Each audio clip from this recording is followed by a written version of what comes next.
I wanted to see if the stories I read as a child still have the same impact and relevance to me today as an adult. Probably my favorite story growing up was The Red Hen. The story goes a little something like this. It's a story of a hen living on a farm. She finds some wheat and wants to make some bread. The original story has 5 animals, so it's 5 steps into making this bread. First the planting, then the milling, then the baking, etc. Each time she goes along and asks an animal for help, they deny her, so she has to trek on alone. Eventually, at the end of the story, she does make the bread with the wheat. The animals smell it and all come to get a piece. She says, "No, you didn't help me along the way, so this is all mine." And I loved that story growing up. I got me some Seagram's gin. Everybody got their cups, but they ain't chipped in. Even though I didn't really understand the concept of revenge, but it kind of was something that I looked forward to at the story. It was an American fable, first collected by Mary Mapes Dodge in St. Nicholas magazine in 1874. The story was meant to teach children the importance of hard work and personal initiative. The tale was based on a story Dodge's mother would tell her. There are a few different versions, with the morals and action changing depending on the era of the story that you're listening to. I was speaking on the morals of the original story. Some versions have repetitive dialogue to help kids learn to read. There was also an animated adaptation, The Wise Little Hen in 1934, made by Disney. Politically changed versions happened in 1976 based on conservative dialogue from Ronald Reagan era. When I was a child, I would have my mother read the story over and over again, and in some cases back to back. I loved how the story ended, and it made total sense to me. Even when I was a child, I understood the lesson and the moral of the story. As my grandfather would say, if you keep your fish balled up, nothing can get in or out. It also made me think that things that are important to you are really only just important to you. No one wants to get involved unless you can get a piece. There was no pun intended. Later, I heard there were versions where the hen actually shares the bread at the end. And that puzzled me. Why would you help someone that wouldn't help you? So how would I interpret that? I take it as a basic lesson of you reap what you sow. Then when they overcome the obstacles, you want to be there at the finish line with your hand out saying, "I always knew you could do it." Well, I think talk is cheap. And that's a heck of a way to treat a person you think will succeed. It seems to me that people who are the most critical are the ones that do the least. What I take away is this is the epitome of human nature. The ones that are the most vocal and want the biggest piece of the pie. The grasshopper and the ant, after all that hard work, you played and now you want help. No thanks. How did Devin the Dude put it? When you grow, motherfuckers gonna talk about you. And when you get on top or fulfill your dream, everyone wants a handout. They want to tell you how to spend your money and what to do with your life. People want something from you. Come on, man, we're supposed to be friends. Well, it's funny that we weren't friends when I needed your help. But now that you need my help, oh, we're supposed to be friends. Convenient. Nigga, please. How did Smokey say it? You didn't put in on this, man. This is a double-edged sword. When the hen asks for help, if no one helps, then no one eats. Also, if you don't help, you're relying on the mercy and the goodwill of the red hen. Why would you put yourself at a disadvantage in life like that? If you don't help now, you will never be asked to help again, which might be good for you, but it also shuts the door on your ability to ask for a favor. Upon research of this, I stumbled across an article titled, "Why I Hate the Little Red Hen," from a 2013 article from the newhumanist.org.uk. The lady who wrote the article seemed to have a very interesting perspective. The woman wrote that she interpreted the hen to be smug, bossy, and whiny. And she raised a few questions.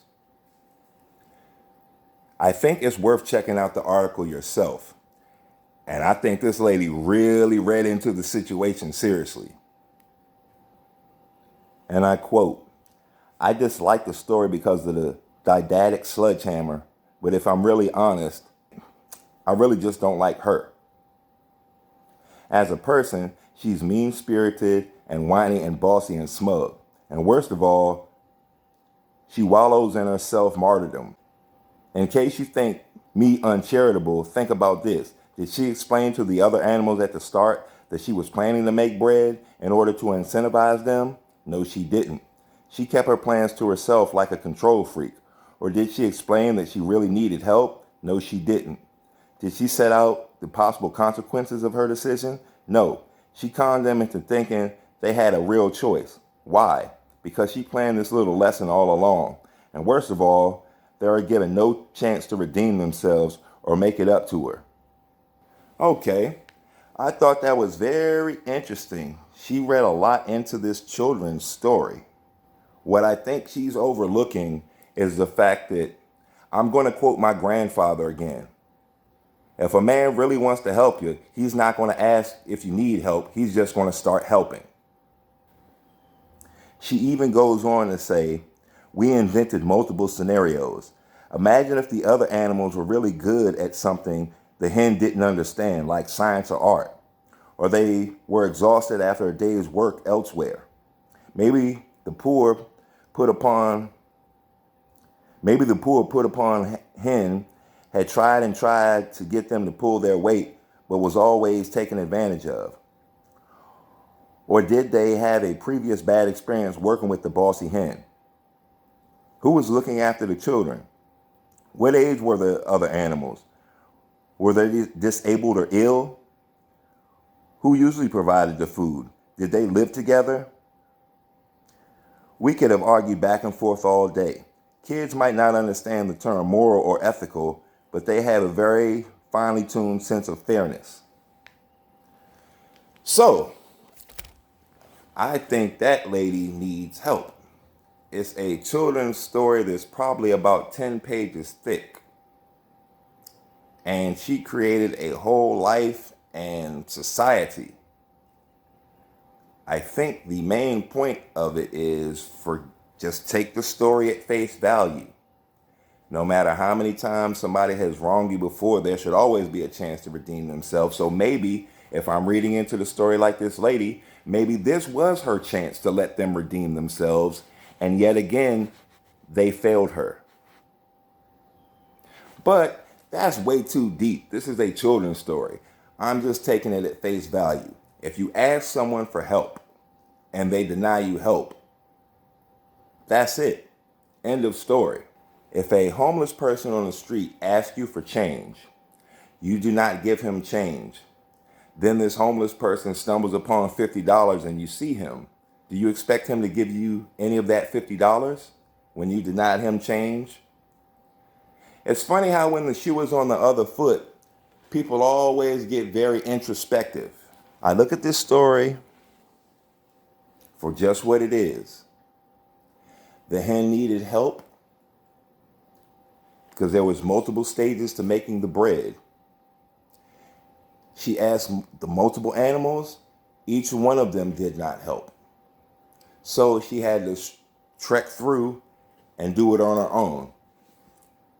And because she did do it on her own, I don't think anybody should be entitled to get anything. There's a reason people are philanthropists, but most people want to keep the money that they worked for and not give it to the people that didn't work for it. I still find this story and this moral very relevant to me today. When you ask for help and no one helps, don't come knocking on my door when you need help, because you weren't there for me, so don't expect me to be there for you. Man, I still love that story. Reading it again, brought me back to that feeling of that is fair. You don't help me, don't get help in return. The ultimate fairness. If you keep your fist balled up, you can't get anything in it and you can't get anything out of it. Keep your hands open. That way you can embrace. You can catch. You can nurture. You can hold. You can give.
The red hen was expected to have her hand open when the other animals she asked for help had their fist balled up.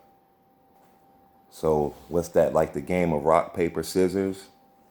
All the people she was dealing with were rock, having her hand open, trying to get help and expected to give. Paper covers the rock.